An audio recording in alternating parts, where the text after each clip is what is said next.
These are 10 rich world leaders who live like they are poor.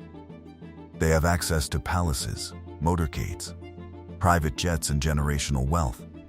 Yet some of them choose apartments, bicycles, and ordinary routines. In a world where power usually screams luxury, their restraint feels almost shocking.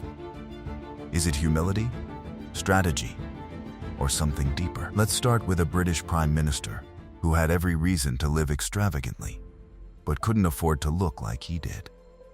10. Rishi Sunak. Rishi Sunak entered office as one of the wealthiest prime ministers in British history. Before stepping into Downing Street, he worked in investment banking and hedge funds.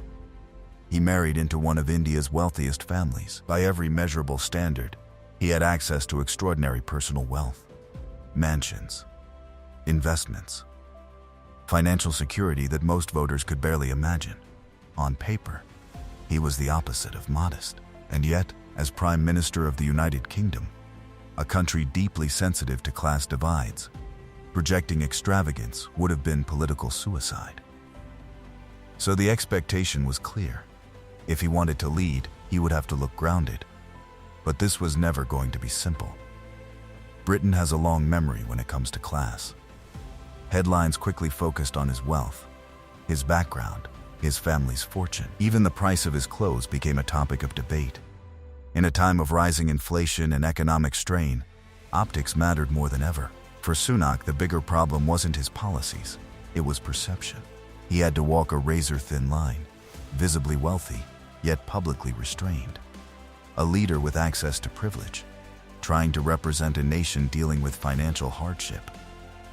Every public appearance carried scrutiny. Every financial disclosure fueled conversation. And in politics, perception can outweigh reality. But this was just the beginning of his balancing act. Sunak's leadership style became defined not by extravagance, but by measured presentation, controlled messaging, fiscal restraint, a tone of seriousness rather than spectacle. He didn't flaunt wealth, he downplayed it. In a system where leaders are often attacked for elitism, he understood something critical. Power isn't just about what you own, it's about what you display. And sometimes, the most strategic move a wealthy leader can make is to look ordinary. But inherited wealth isn't the only path to power. Because the next leader on this list was born into political royalty and spent years trying to prove he wasn't above the people he governed. 9. Justin Trudeau. Justin Trudeau was born into Canadian political royalty. The son of former Prime Minister Pierre Trudeau, he grew up around power. He had access to influence long before he ever ran for office. Private schools, global connections, a last name that opened doors. When he became Prime Minister, he didn't just inherit a country, he inherited expectations. Canada is one of the wealthiest nations in the world. Its leaders have access to security details, official residences, state dinners, global summits. The lifestyle of a modern head of government can easily drift toward elite isolation. But Trudeau built his image around something different. He presented himself as approachable, casual, relatable. The leader who takes selfies, who speaks about middle-class struggles, who appears less like a distant executive and more like a neighbor. But Canada wasn't done watching. Critics questioned the authenticity of that relatability. They pointed to his upbringing, his access, his connections. They argued that no matter how he dressed or how casually he spoke, he was still part of the elite class. And this is where it gets complicated. Because projecting modesty while carrying privilege is a delicate dance. Every vacation was analyzed. Every expense was dissected. Every public appearance became a test of whether he truly understood the financial pressures ordinary Canadians were facing. For Trudeau, the bigger problem wasn't policy alone. It was proving that power hadn't disconnected him from everyday life. And in an age of social media, that disconnect can become fatal. So Trudeau leaned into accessibility. He emphasized middle-class messaging, public transparency, human moments over grand displays of authority. Whether fully authentic or politically strategic, the effect was clear. He did not lead with opulence. He led with optics of normalcy. Because in a country that prides itself on humility, leadership isn't about projecting dominance. It's about projecting understanding. But some leaders didn't just manage perception.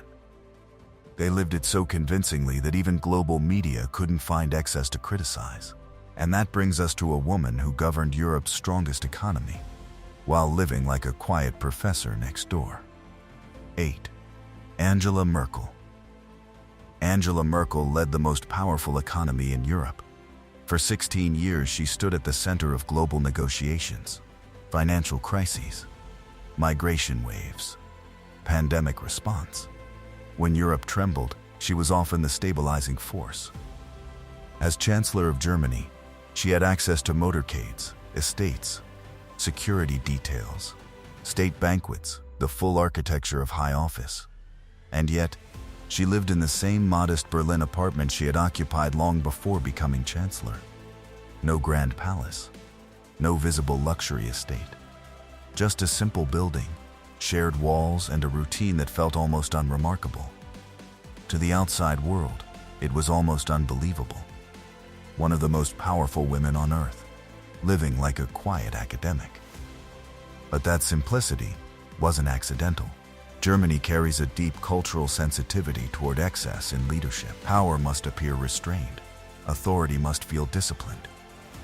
And Merkel understood that better than anyone. Still, global media couldn't resist the contrast. Cameras followed her to grocery stores. Headlines marveled at photos of her carrying shopping bags herself. In a world where leaders often isolate themselves from ordinary life, Merkel seemed almost determined to stay grounded. But this was just the surface. Because behind that modest apartment door was a leader negotiating with presidents, confronting financial collapses, and influencing the future of the European Union. The tension wasn't whether she had access to wealth. She absolutely did. The tension was whether she would ever show it. And she didn't. Merkel's restraint became part of her authority. She didn't lead through spectacle. She led through stability. In moments of chaos, her lack of flash made her feel reliable. In times of uncertainty, her normalcy felt calming. While other leaders displayed dominance, Merkel displayed discipline. And that discipline built trust. She proved that you don't need visible luxury to project power. Sometimes, the strongest position in the room is the quietest one. But some leaders didn't choose modesty during calm times. They chose it when their country was under fire. And that's when simplicity becomes something far more powerful than optics. 7. Volodymyr Zelensky. Volodymyr Zelensky did not come from political royalty. He came from television. Before becoming president of Ukraine, he was an actor and comedian. He played a fictional president on screen, an ordinary man who accidentally rose to power. Then fiction became reality. When he was elected, he stepped into office with access to the privileges of leadership. Official residences, security details, diplomatic protection. A level of insulation most citizens never experience. But then came the moment that changed everything. Russia invaded, and suddenly, power wasn't about prestige, it was about presence. In the early days of the war, the expectation was clear. He would evacuate. Leaders often relocate during conflict. Secure locations, safe zones, command centers far from danger. It would have been standard procedure. But that's not what happened. Zelensky stayed in Kyiv. He appeared in simple military-style clothing. No suit, no grand backdrop, just a dimly lit street, a phone camera, and a message, "I am here." The optics were powerful, but the risk was real. For Zelensky, the bigger problem wasn't image management, it was survival. And in that moment, modesty wasn't branding, it was solidarity.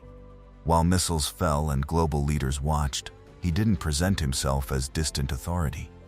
He presented himself as one of the people. And this was just the beginning of his transformation. Zelensky's refusal to flee became symbolic. He rejected the comfort of distance. He rejected the illusion of safety. He stood in the same city his citizens were defending. In wartime, extravagance would have felt obscene. So he stripped everything back.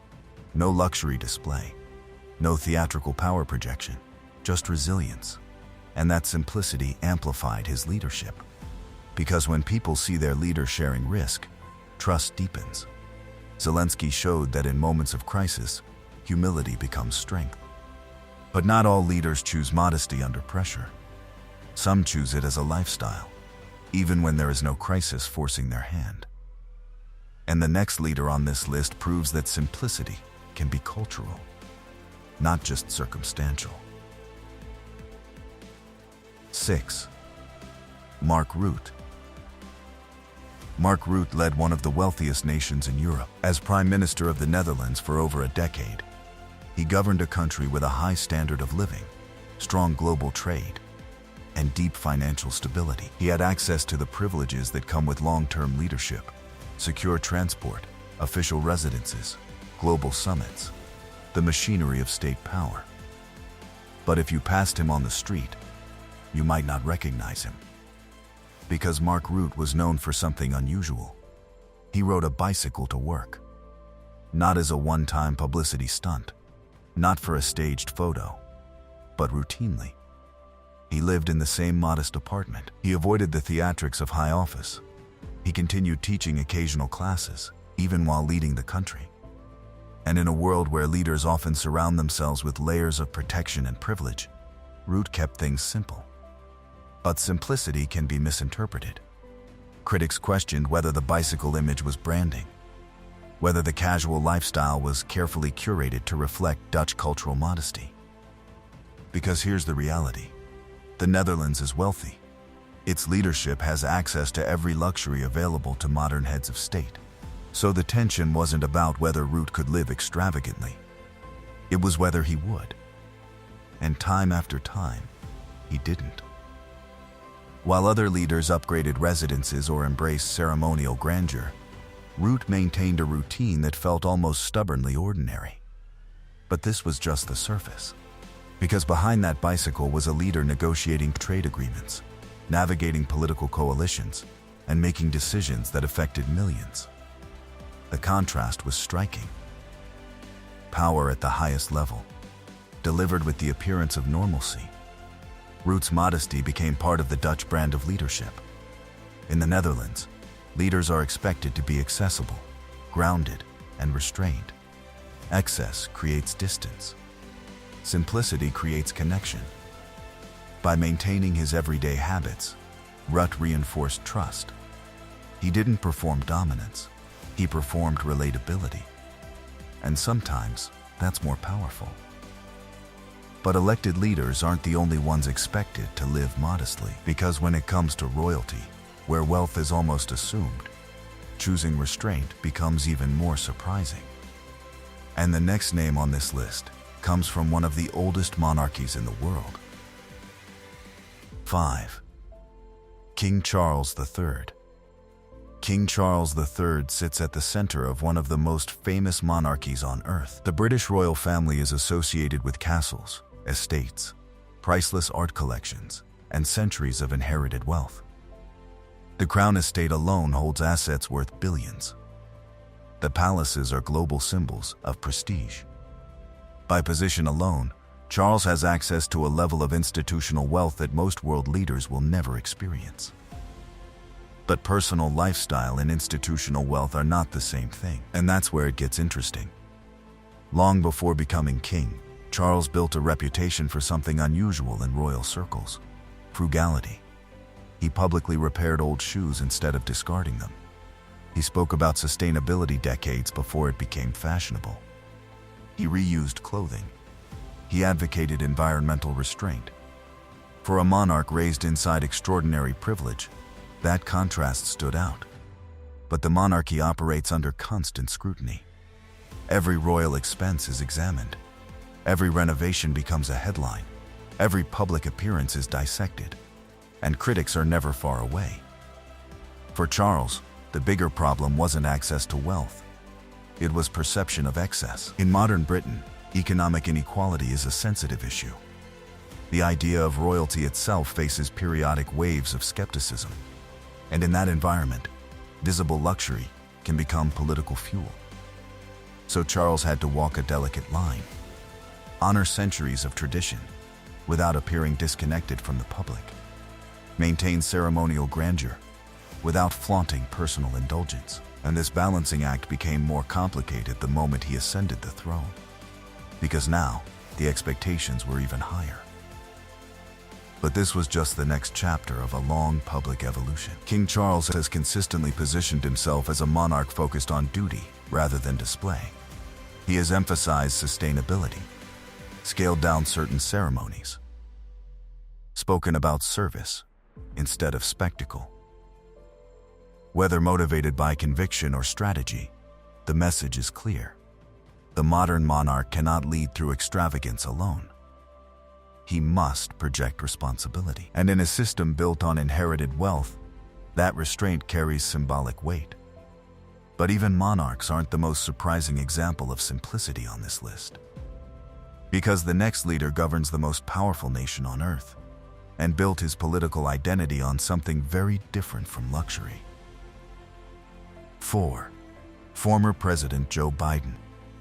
Joe Biden, the former President of the United States, held the most powerful office in the world. As president, he had access to the grandest privileges: Air Force One, the White House, international summits, and the global stage. The U.S. presidency offers unparalleled access to wealth, status, and influence. The living standards of a U.S. president are expected to be extravagant, with personal security, lavish travel, and access to the finest resources. Yet, despite the privileges that came with his office, Joe Biden is widely known for his down-to-earth persona. His personal life, long before he became president, was grounded in working-class roots. Biden has always emphasized his humble beginnings, often speaking about growing up in a modest family in Scranton, Pennsylvania, and how those roots shaped his character and leadership style. Throughout his presidency, he made it clear that his focus wasn't on luxury, it was on connecting with the American people. But the tension behind this modesty is clear. The presidency is not just about policy, it's about symbolism. While other presidents have embraced the luxury and spectacle of their office, Biden's choice to maintain a more modest lifestyle seemed almost out of place in such a high-profile position. Despite the immense wealth of the country he led, Biden's personal wealth remained relatively modest. He didn't indulge in expensive tastes or flaunt his access to the lavish perks that came with being president. His preference for simple living, such as choosing to drive his own car before taking office, contrasted sharply with the ostentatious wealth typically associated with U.S. presidents. Some questioned whether his modesty was genuine, or if it was simply a carefully crafted image to appeal to middle-class voters. Could a president, with access to such wealth, truly remain connected to the struggles of everyday people? For Joe Biden, living modestly was more than just an image. It was a core part of his leadership style. By focusing on accessibility, empathy, and grounded values, he presented himself as a president who understood the struggles of average Americans. His modest lifestyle reinforced his political message. He wasn't above the people he served, and his focus was on restoring normalcy, not engaging in excess. His relatable persona helped him connect with voters, making him appear more like a public servant than a figure of royalty. Even while in office, Biden maintained his ties to the working-class roots that shaped his early life, and this relatability became a powerful aspect of his leadership. While other leaders were caught up in displaying wealth, Biden used his simplicity to send a message of service, and in doing so, earned the trust of millions. But Biden wasn't the only leader to maintain a humble lifestyle despite access to immense wealth. The next leader on our list took simplicity to an even more extreme level, rejecting luxury altogether and becoming a living symbol of anti-corruption and austerity. 3. King Harald V of Norway. King Harald V rules one of the wealthiest countries in the world, Norway, home to the largest sovereign wealth fund on earth. The Norwegian monarchy, while not as opulent as some others, controls a fortune that would make most world leaders green with envy. Norway's vast natural resources, particularly oil, have funded a state-owned wealth fund worth over $1 trillion. The royal family has access to unimaginable luxury, including vast estates, ceremonial privileges, and a level of global recognition reserved for the elite. But King Harold V is not your typical monarch. He doesn't flaunt his wealth. In fact, he often downplays it. Unlike other royal families, where the grandeur is part of the spectacle, Harold's public persona is built around a simple lifestyle. He lives modestly compared to what you might expect of someone in his position. His personal habits, his public appearances, and even the way he interacts with citizens often seem more grounded than royal tradition would suggest. But this is where the tension begins. In a nation so rich, why would the king reject the lavish lifestyle typically associated with royalty? Is it a choice to connect with his people? Or is it an image carefully crafted to avoid controversy in a nation that prides itself on egalitarian values? In a country like Norway, where there's deep social consciousness and an emphasis on equality, any display of excess, especially from a figurehead, could be seen as tone-deaf. Yet, as head of state, the expectations would be to live in accordance with royal tradition, surrounded by luxury, constantly flaunting the wealth that the nation holds. But King Harold chose something different. He made it clear that his public role was not about excess, it was about service. King Harold V's leadership is defined by his simplicity. He doesn't live in a grand palace. He prefers a more modest residence. His personal preferences align with the Norwegian values of humility, fairness, and public service. He doesn't wear excessive jewelry, and his appearance doesn't scream royalty. This humility isn't just personal choice, it's political wisdom. In Norway, where the monarchy is largely symbolic, maintaining the image of a down-to-earth leader who shares the values of ordinary citizens helps sustain the monarchy's relevance in modern society. King Harold isn't just a figurehead in a palace. He's a symbol of national unity, bridging centuries of tradition with the realities of a modern, progressive society. By rejecting opulence, he deepens his connection to the people. He demonstrates that leadership isn't about grandeur, it's about character. And that brings us to a leader who similarly chose modesty when his country was under siege, not as a political statement, but as a display of resilience. 2. Jos Mujica. Jos Mujica, the former president of Uruguay, is widely regarded as the world's most humble head of state. Known as the world's poorest president, Mujica didn't just reject luxury. He lived as if he had nothing to prove. His story is remarkable. A man who, despite having the political power to live in luxury, chose a life of simplicity and austerity. While most world leaders live in palaces, Mujica spent his time on a small farm. While the vast majority of politicians enjoy extravagant salaries and perks, Mujica donated around 90% of his salary to charity. His lifestyle wasn't about public relations or media strategy. It was a matter of personal principle. As president of Uruguay, Mujica didn't just live modestly. He embodied modesty. But this lifestyle didn't come without its critics. How could a man who had the power to live comfortably, even opulently, choose to live in poverty when he had access to so much wealth? Critics wondered if his humble lifestyle was merely a political gimmick. Was he trying to build a persona? Was his decision based on true ideals? Or was it all part of the image? For a country like Uruguay, which, like much of Latin America, has a complex relationship with wealth and power, Mujica's simplicity felt like a direct challenge to the status quo. But this was more than just an image. Mujica wasn't trying to be a saint. He simply believed that true leadership meant sacrificing personal luxury for the good of the people. His actions weren't about optics. They were about living out his values, no matter how unconventional or difficult they seemed to others. Mujica's choice to live humbly became a symbol of authenticity.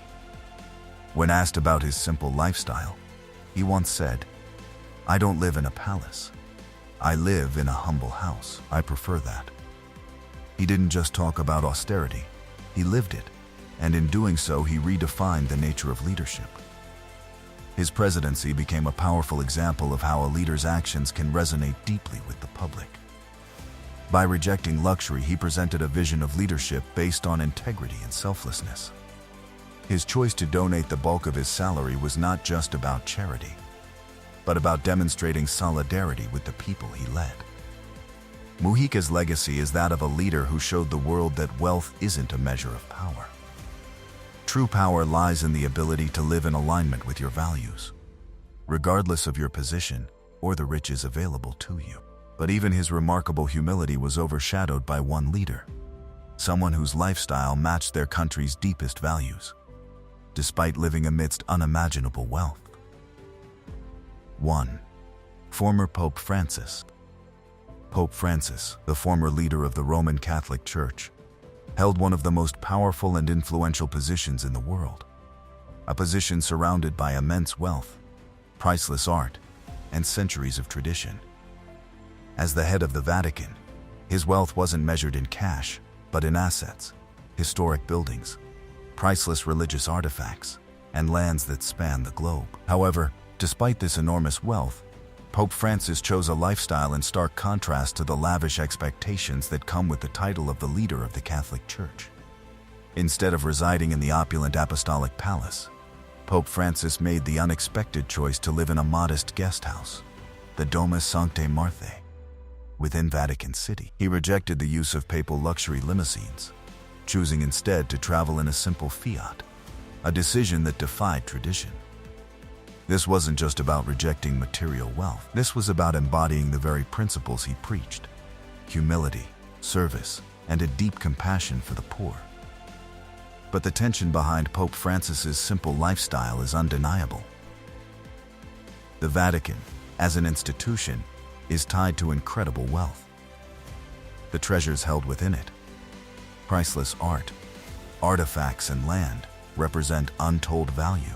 The position of Pope traditionally carried with it great material wealth, power, and the expectation of living a life of grandeur. Why would Pope Francis, a man leading over 1 billion Catholics, choose to reject these luxuries? Is this genuine humility? Or was it a strategic move to connect with the millions of ordinary people he served? His refusal to live lavishly raised many questions. Could a pope be seen as authoritative and effective without the symbol of royal wealth? Was this rejection of opulence undermining the prestige of the papacy? However, this was only the beginning of Pope Francis's unorthodox approach to leadership. Pope Francis' choice to lead with simplicity became one of the defining aspects of his papacy. By living modestly, he sent a powerful message: true leadership is not defined by material wealth, but by service to others. His lifestyle mirrored the values he spoke of: living in solidarity with the poor, rejecting the excess that so often accompanies power. His decision to forgo the grandeur of the papacy made him relatable to millions of Catholics around the world who lived in poverty. It wasn't just about rejecting materialism. It was about leading with authenticity. In doing so, Pope Francis transformed the image of the papacy and gave the world a new model of leadership. In an era when wealth and status often dictate power, Pope Francis proved that true power lies not in what you have, but in how you choose to serve.